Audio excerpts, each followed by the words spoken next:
नमस्कार नीमच टुडे में आपका स्वागत है। मैं आपके साथ राजा कुरैशी। खबरें शुरू करें उससे पहले नजर डालते हैं आज की हेडलाइंस पर। आंजना ने अपने गांव में हड़पा आदिवासी का खेत को खदान बनाकर करोड़ों कमाए। डर के मारे आदिवासी ने छोड़ा गांव के सुंदा। मनासा कंजाड़ा मार्ग पर फाइनेंस कर्मचारी पर हमला, 2 बदमाश गिरफ्तार। शासकीय भूमि पर अवैध कब्जे और धोखाधड़ी का आरोप, कलेक्टर से की जांच की मांग। खेत पर कब्जे और मारपीट का मामला, पीड़िता ने कलेक्टर से लगाई गुहार। नीमच में विराट हिंदू सम्मेलन श्रद्धा और अनुशासन के साथ संपन्न। आंजना ने जमीन हड़पने के लिए अपने गांव के सुंदा के लोगों को भी नहीं छोड़ा है। एक आदिवासी का खेत हड़पकर उसको इतना प्रताड़ित किया गया कि गांव छोड़कर जाना पड़ा। अब उसके खेत को खदान बनाकर आंजना ने करोड़ों कमाए और अब भी खेत हड़प रखा है। आंजना ने जमीन हड़पने के लिए अपने गांव केसुंदा के लोगों को भी नहीं छोड़ा है। एक आदिवासी का खेत हड़पकर उसको इतना प्रताड़ित किया गया कि वे गांव छोड़कर जाना पड़ा। अब उसके खेत को खदान बनाकर आंजना ने करोड़ों कमाए और अब भी खेत हड़प रखा है। यह मामला है आंजना के गृह गांव केसुंदा का। मध्य प्रदेश और राजस्थान के बड़े भूमाफिया उदयलाल आंजना और उनके भांजे विक्रम आंजना ने जमीन हड़पने के मामले में अपने गांव केसुंदा के लोगों को नहीं छोड़ा। आंजना ने अपने गृह ग्राम केसुंदा के गरीब आदिवासी कन्हैया लाल धानुका के खेत को सालों से हड़प रखा है और उसे खदान बनाकर मुहर्रम मिट्टी निकालकर करोड़ों कमा लिए, लेकिन आदिवासी को खेत का कब्जा नहीं दिया। कन्हैया लाल धानुका को विक्रम आंजना और भरत आंजना ने इतना प्रताड़ित किया कि उसे गांव छोड़कर जाना पड़ा। कन्हैया लाल धानुका कहते हैं कि खेड़ा केसुंदा में खाता नंबर 408 में 0.37 बीट जमीन पर उदयलाल आंजना और उनके भांजे विक्रम आंजना ने कब्जा कर रखा है। इस जमीन पर 0.37 बीट पर कब्जा कर खदान बना दी और सालों की मुहर्रम मिट्टी निकाल कर करोड़ों कमा लिए, लेकिन गरीब आदिवासी को खेत का कब्जा नहीं दिया। सर मेरा खेत यहाँ खेड़ा केसुंदा में था और मेरा खेत मेरे पापा ने उसको खाली मिट्टी निकालने के लिए दिया था। और से दिया था भरत आंजना को। अच्छा। और इन्होंने क्या करा सर, वो खेत पे कब्जा करके वो सारा खड्डा कर दिया खेत को, और नहीं तो मेरा वो खेत दे रहे और नहीं उसका खेत का पैसा दे रहे और बोले तेरे से हो जो कर ले, और बोले तेरे को बेचना हो तो बेच दे, बाकी सर उसको खड्डा कर दिया। वो खेत कोई ले भी नहीं रहा और ना ये कर रहे सर, कोई सुनाई नहीं कर रहे। और जब वहाँ से मैंने पटवारी को भी ये बोला था तो उनको कागज दे के आया तो उन्होंने भी वापस मना कर दिया, बोले तुम्हारा समझो हम ये नहीं करेंगे। मतलब पटवारी भी आपका नामांतरण नहीं कर रहा है, नहीं छोटी सादगी तहसीलदार कर रहा है। जी सर, चेतन शर्मा वो रहता है वहाँ पटवारी, तो उस पे कागज दे के भी आया था तो उन्होंने मना कर दिया। और भरत आंजना पे भी गया और विक्रम आंजना पे भी गया मैं, तो उन्होंने यही बोला कि तेरे से हो जो कर ले, और वो खेत तो तेरे पापा ने बेच दिया। और मेरे पापा ने वो कोई खेत बेचा नहीं है, खाली सिर्फ 5,000 रुपए लेके ना वो खेत खाली मोहरम निकालने के लिए दिया था ना। सिर्फ 5,000 रुपए में आंजनाओं ने इनका खेत हड़प लिया और उसको माइनिंग एरिया बनाकर करोड़ों रुपए कमा लिए, लेकिन इस गरीब आदिवासी को उसका हक नहीं दिया जा रहा है, उसका खेत नहीं दिया जा रहा है। आप अभी कहाँ रह रहे हैं? मैं जीरन रहता हूँ सर, मेरे 3 बच्ची, मेरी माता और सब मेरा शादी। आप रहने वाले कहाँ के हैं? केसुंदा का ही हूँ। केसुंदा क्यों नहीं रहते हैं सर? केसुंदा इन्हों के धमक के मारे, इन्हों के वजह से मैंने 20 साल से मेरे जीरन में रहता हूँ सर। मैं कौन धमकाता है? ये सर भरत आंजना ने, इन्होंने मेरे खेत ने ये सब कब्जे कर रखे सर। मैं गरीब आदमी हूँ, मेरे बाल बच्चे को इन्हों को पाल रहा हूँ सर मैं। अच्छा जी। तो ये जो आपने बताया, जो खसरा नकल में आज भी ये आपके पिताजी के नाम चढ़ी हुई जमीन है? सर मेरे पिताजी के नाम से जमीन है और मेरे मम्मी के नाम पे करवा रहा था मैं, और मेरी मम्मी के नाम पे भी नहीं करने दी। और मैं मेरी मम्मी को लेके और मैं वहाँ गया था मैं केसुंदा, और 3 बार गया और 3 ही बार इन्होंने मेरे को भगा दिया वहाँ से। कन्हैया लाल धानुका बताते हैं कि यह खेत उनके पिता प्रभुलाल मोहन लाल के नाम पर है। 5,000 रुपए में किराए पर लेकर ऐसा कब्जा किया आज तक नहीं छोड़ रहे हैं। पिता की मौत के बाद कन्हैया लाल ने जमीन कर अपनी मां और खुद के नाम कराने के लिए तहसील में आवेदन दिया, लेकिन आंजना ने होने नहीं दिया। आंजना का आतंक ऐसा है कि 20 साल से पीड़ित परिवार ने गांव छोड़ रखा है। ना तो छोटी सादड़ी की पुलिस सुनती है और ना ही प्रशासन। खेत का नामांतरण तक नहीं होने दे रहे हैं और ना ही छोड़ रहे हैं। भजनलाल सरकार गरीबों की सरकार मानी जाती है, लेकिन छोटी सादड़ी के कांग्रेस नेता उदयलाल आंजना के भांजों के आतंक से गरीब आदिवासियों के खेत हड़पे जा रहे हैं और उन्हें गांव छोड़ना पड़ रहा है। नीमच के मनासा कंजाड़ा मार्ग पर सोमवार रात एक फाइनेंस कंपनी के कर्मचारी पर लूट के इरादे से हमला हुआ। घायल कर्मचारी ने अपने घर पहुंचकर शोर मचाया, जिससे ग्रामीणों ने 2 बदमाशों को पकड़ लिया, जबकि अन्य 2 फरार हो गए। नीमच जिले के बनासा कंजाड़ा मार्ग पर सोमवार रात एक फाइनेंस कर्मचारी पर लूट के इरादे से बड़ा हमला हुआ। कड़ी खुर्द निवासी किशोर पिता मनोहर लाल गुजर, जो कि फाइनेंस कंपनी में कर्मचारी, अपने घर लौट रहे थे, तभी सुनसान जंगल में घात लगाकर बैठे बदमाशों ने उन्हें रोकने की कोशिश की। बाइक रोकने से इनकार करने पर हमलावरों ने किशोर को लाठियों से हमला कर दिया। घायल होने के बावजूद किशोर ने अपनी बाइक नहीं रोकी और बाइक की रफ्तार बढ़ा दी और गांव कंजाड़ा पहुंचकर शोर मचाया। ग्रामीणों के जुटने पर बदमाशों का पीछा किया गया तो बदमाश भागने लगे। स्थानीय युवकों ने 2 बदमाशों को पकड़ लिया, जबकि 2 अंधेरे का फायदा उठाकर भाग गए। पकड़े गए बदमाशों को पुलिस को सौंप दिया गया है। कंजाड़ा पुलिस अब पूरे मामले की जांच कर रही है कि आखिर हमला किस लिए किया गया, लूट के इरादे से किया गया या अन्य किसी कारण से। पुलिस ने अब भी आरोपियों को गिरफ्तार कर लिया है और मामले की जांच की जा रही है। नीमच जिले में शासकीय भूमि से जुड़ा एक गंभीर मामला सामने आया है, जहां सरकारी जमीन को निजी बताकर विक्रय करने और उस पर अवैध कब्जे किए जाने के आरोप लगे हैं। इस पूरे प्रकरण को लेकर प्रशासन ने जांच और सख्त कार्रवाई की मांग की गई है। नीमच जिले में शासकीय भूमि पर अवैध कब्जे और फर्जी तरीके से बिक्री का गंभीर मामला सामने आया है। इस संबंध में कलेक्टर नीमच को दिए गए आवेदन में बताया गया है कि ग्राम क्षेत्र की खसरा नंबर 857 की शासकीय भूमि को निजी बताकर बेचा गया है। शिकायतकर्ता के अनुसार संबंधित व्यक्ति ने सरकारी जमीन को अपनी बताकर विक्रय किया, जबकि उक्त भूमि शासन के नाम दर्ज है। आवेदन में उल्लेख है कि इस पूरे मामले में नियमों की अनदेखी करते हुए ना तो वैध अनुमति ली गई और ना ही भूमि का सही सत्यापन किया गया। शिकायतकर्ता ने इसे शासन को आर्थिक क्षति पहुंचाने और धोखाधड़ी का मामला बताया है। कलेक्टर से मांग की गई है कि पूरे प्रकरण की निष्पक्ष जांच कराई जाए, अवैध रजिस्ट्री और कब्जे को निरस्त किया जाए तथा दोषियों के खिलाफ कानूनी कार्रवाई की जाए। सर, मैं बताना चाहूँगा, मैं गांव दुदशी का रहने वाला हूँ। नाम मेरा जितेंद्र परिहार है और वर्तमान समय में मैं वार्ड मेंबर भी हूँ, तो ग्राम पंचायत की भी कुछ जिम्मेदारी मेरे ऊपर है। वर्तमान समय में कुछ पाटीदार वर्ग के कुछ लोगों द्वारा और गांव में एक जो शासकीय कर्मचारी यहाँ पर जिला पंचायत में प्रति अमृत खारोल, उसके विरुद्ध मैंने शिकायत 2 सितंबर से कर रहा हूँ और सतत सरकारी जमीन के मामले में उसके द्वारा विक्रय पत्र अपने पिताजी के साथ में मिलकर किया हुआ है और सरकारी जमीन को बेच दिया है। वह घोषणा करते हैं कि हमारा इस जमीन पर 40-50 सालों से कब्जा है और वह इसकी आड़ लेकर हर किसी व्यक्ति को बेचने की साजिश करते हैं, जिसमें एक शिकार हो चुके हैं विष्णु शर्मा जी।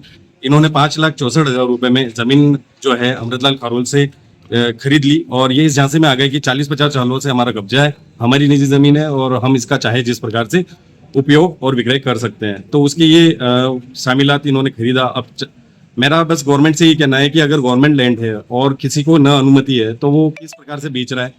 उसके कथन हुए फिर मेरी शिकायत के बाद में और उसने कहा कि मैं आगे से खेती नहीं करूंगा, लेकिन फिर भी उसके बाद में वह सतत खेती किए जा रहा है, जिसके प्रमाण, साक्ष्य, फोटोज 4 महीनों से मैं सतत दे रहा हूँ। आज कलेक्टर महोदय को मैंने ज्ञापन दिया है और मैं यही चाहूंगा कि यह जमीन छुड़ाकर ग्राम हित में यूज करी जाए। ग्राम हित में मैंने हर समय पर कदम उठाए हैं। एक खेत मैंने पहले छुड़ाया था, जहां पर आज वर्तमान समय में सरकारी हॉस्पिटल बन रहा है, सार्वजनिक मांगली भवन बन रहा है और ऐसे भूमाफियाओं के खिलाफ मैं हमेशा आंदोलन करता रहूंगा। कितनी जमीन है और कब से उनका कब्जा है? 72 हेक्टेयर जमीन है, जिस पर कुछ पाटीदार लोगों ने मिलकर आपस में संयुक्त कब्जा करा हुआ है। उसमें एक अमृतलाल खारोल की मेन भूमिका है, यही विक्रय करता है और यही सबको सेल आउट करता है, अपनी पत्नी हीराबाई को आगे रखकर। वर्तमान समय में इस अवैध गतिविधि लगभग इसकी कीमत कितनी है? अनुमानित अगर रोड के हिसाब से भी देखी जाए तो करोड़ों में, और शासकीय जमीन का है तो शासकीय जमीन की जो संपत्ति है उसका कोई मूल्य आपने शिकायत कर ली जिसके बाद भी सुनवाई नहीं हो पाई? मैंने इनके संबंधित विभाग जैसे कार्य जिला पंचायत में, तहसील में, अपने एसपी साहब पे, कलेक्टर महोदय पे और वर्तमान समय में सीमा हेल्पलाइन पर भी शिकायत करी हुई है, लेकिन वहां पर भी अभी तक कोई निराकरण नहीं निकला है। इनकी एक साजिश चल रही है कि ये उस पर बात प्रस्तुत करके और स्टे लगाना चाह रहे हैं ताकि इनके कार्य जो है सतत होते रहें और स्टे लगाने के बाद में या कि किसी मतलब कोई शासकीय जो है इसमें इंटरफेयर नहीं कर पाए, उसके लिए भी ये कोशिश कर रहे हैं। आपका? मैं दुदर्शी रहता हूँ, गांव दुदर्शी, और अभी वर्तमान समय में हनुमान नगर में रहता हूँ। नीमच जिले के ग्राम बरकटी में एक वृद्ध महिला के खेत पर अवैध कब्जा, फसल नष्ट करने और धमकी देने का मामला सामने आया है। पीड़िता ने आरोपियों के खिलाफ कार्रवाई और जमीन दिलाने की। नीमच जिले के जीरन तहसील अंतर्गत ग्राम बरकेटी में एक वृद्ध महिला द्वारा खेत पर अवैध कब्जा, फसल नष्ट करने और मारपीट की धमकियों का गंभीर मामला सामने आया है। पीड़िता गीताबाई पति स्वर्गीय नारायण लाल मीणा ने कलेक्टर कार्यालय नीमच में शिकायत दर्ज कराते हुए बताया कि हल्का नंबर 10 के खसरा नंबर 894 स्थित उनके खेत पर गांव के ही कुछ लोगों ने जबरन कब्जा कर लिया है। आरोप है कि पहले आरोपियों ने खेत में खड़ी फसल पर कीटनाशक दवा छिड़ककर फसल नष्ट कर दी, जिससे उन्होंने भारी आर्थिक नुकसान हुआ। इसके बाद सिंचाई पाइप भी रात में काट दिया गया।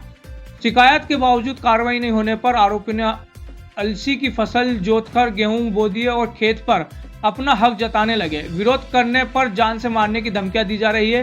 पीड़ित ने प्रशासन से न्याय की मांग की है। बात ऐसी है कि मैंने पहले तो गेहूं की फसल बोई थी, तो उसके बाद उन्होंने रात में आके कीटनाशक दवा छिड़क दी, फसल सब नष्ट हो गई। उसके बाद मैंने वापस अलसी बोई थी, तो अलसी में वापस उन्होंने जोत दी। जोतने के बाद उन्होंने क्या किया, मैंने वापस अलसी पानी। कौन लोग है काका, मामला एक पूरा विस्तार से बताएं। मैं बरकटी से हूँ। अच्छा, कौन लोग है जो ऐसी हरकत कर रहे हैं? वो लोग हैं मेरे दादाजी के भाई के लड़के हैं। क्या नाम है उनके? कारूलाल पिता गोबरू और बापूलाल पिता गोबरू,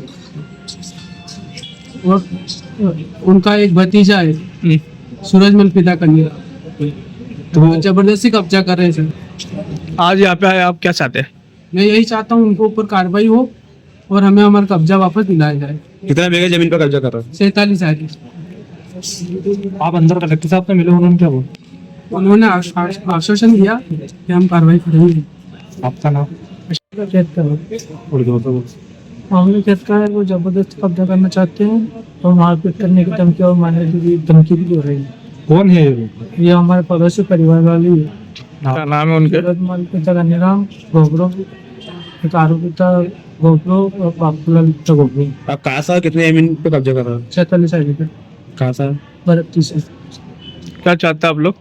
हमारी जमीन हमारे को वापस। इस मामले में पहले कहीं शिकायत की है स्थानीय थाना या चौकी? क्या नाम आपका? गोल्डन। नीमच सिटी प्रताप बस्ती के तत्वाधान में श्रीनाथ मैरिज गार्डन में आयोजित विराट हिंदू सम्मेलन श्रद्धा और उत्साह के साथ संपन्न हुआ, जिसमें शोभा यात्रा के साथ समाज को एकता और संस्कारों का संदेश दिया गया। नीमच सिटी प्रताप बस्ती के तत्वाधान में आज नीमच सिटी स्थित श्रीनाथ मैरिज गार्डन में विराट हिंदू सम्मेलन श्रद्धा उत्साह और अनुशासन के साथ संपन्न हुआ। कार्यक्रम की शुरुआत सावरिया सेठ मंदिर से भव्य शोभा यात्रा एवं कलश यात्रा के साथ हुई, जिसमें बड़ी संख्या में महिला, पुरुष, युवा एवं मातृशक्ति ने उत्साहपूर्वक सहभागिता की। शोभा यात्रा नगर के प्रमुख मार्गों से गुजरते हुए आयोजन स्थल तक पहुंची, जहां धर्म ध्वज, भजन, कीर्तन और जय घोष से वातावरण भक्तिमय हो गया। आयोजित सभा में संतों एवं विशिष्ट अतिथियों ने हिंदू समाज को संगठित रहने, अपने संस्कारों की रक्षा करने तथा सामाजिक एकता को और अधिक सशक्त बनाने का आह्वान किया। वक्ताओं ने समाज में जागरण, समरसता और राष्ट्र हित को सर्वोपरि रखने पर विशेष जोर दिया।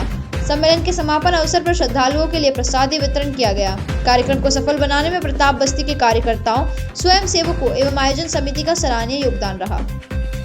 नमस्कार, नीमच में आपका स्वागत है। मैं आपके साथ तन्वी लखेरा। आज हम पहुंचे हैं शहर की नीमच सिटी, जी हाँ, जहां विराट हिंदू सम्मेलन का आयोजन किया गया है प्रताप बस्ती द्वारा। हमारे साथ दीदी मौजूद है, आइए उनसे बातचीत करते हैं। जी, किस तरह का कार्यक्रम है? जय श्री राम।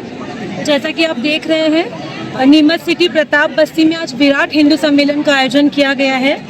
ये सभी हिंदुओं को एकजुट करने के लिए, एक साथ एक जाजम पर लेकर आने के लिए कार्यक्रम का इस आयोजन किया गया है और बहुत ही बड़ी संख्या में यहाँ पर हिंदू भाई और बहनें एकत्रित हुए हैं और साथ ही हमारे साथ संयोजक जी हैं इस बस्ती के, तो वो आपको इसके बारे में विस्तार से बताएंगे। जी सर, आप बताइए किस तरह का कार्यक्रम आयोजित किया गया है, क्या क्या गतिविधियां? ये बंद करवाना। आज जैसा कि आप देख रहे हैं, आज विराट हिंदू सम्मेलन है और आज 9 मोहल्लों का एक प्रताप बस्ती में 9 मोहल्ले निवास करते हैं। सारे हिंदू समाज, सर्व समाज को एकजुट करने का इसमें कार्य किया गया है। इसमें हमने 1 बजे सावरिया जी मंदिर से कलश यात्रा निकाली, जिसमें बहुत अधिक संख्या में मातृशक्ति ने इसमें भाग लिया है। सबने कलश उठा के भगवा झंडे इसमें लहराए हैं और उसके बाद हमारा बौद्धिक हुआ संत श्री 1008 सुरेश जी शास्त्री जी गुरु जी का उद्बोधन और जिला कारवा जी, पवन जी, सज्जन जी भाई साहब का इसमें उद्बोधन हुआ। दीदी हमारी नगर संयोजिका शिवाजी दीदी, आपका भी उद्बोधन हुआ है और मैं संयोजक के रूप में यहाँ हूँ। और आप देख रहे हैं जैसा कि सामूहिक रूप से पूरे 9 मोहल्लों का सामूहिक रूप से भोजन हुआ। क्या इस तरह के कार्यक्रम कार्यक्रम आगे भी आयोजित किए जाएंगे आपके? ये क्या है, संघ के 100 साल पूरे हो गए थे, तो संघ के शताब्दी वर्ष मनाने के लिए नीमच में 18 बस्ती में एक संघ की शताब्दी वर्ष मनाया था, उसी के लिए ये आयोजन हुआ। चलते चलते फिर नजर डालते आज की हेडलाइंस पर। आंजना ने अपने गांव में हड़पा आदिवासी का खेत को खदान बनाकर करोड़ों कमाए, डर के मारे आदिवासी ने छोड़ा गांव के सुंदा। मनासा कंजाड़ा मार्ग पर फाइनेंस कर्मचारी पर हमला, 2 बदमाश गिरफ्तार। शासकीय भूमि पर अवैध कब्जे और धोखाधड़ी का आरोप, कलेक्टर से की जांच की मांग। खेत पर कब्जे और मारपीट का मामला, पीड़िता ने कलेक्टर से लगाई गुहार। नीमच में विराट हिंदू सम्मेलन श्रद्धा और अनुशासन के साथ संपन्न। इजाजत दीजिए राजा कुरैशी को और आप देखते रहे नीमच टुडे न्यूज।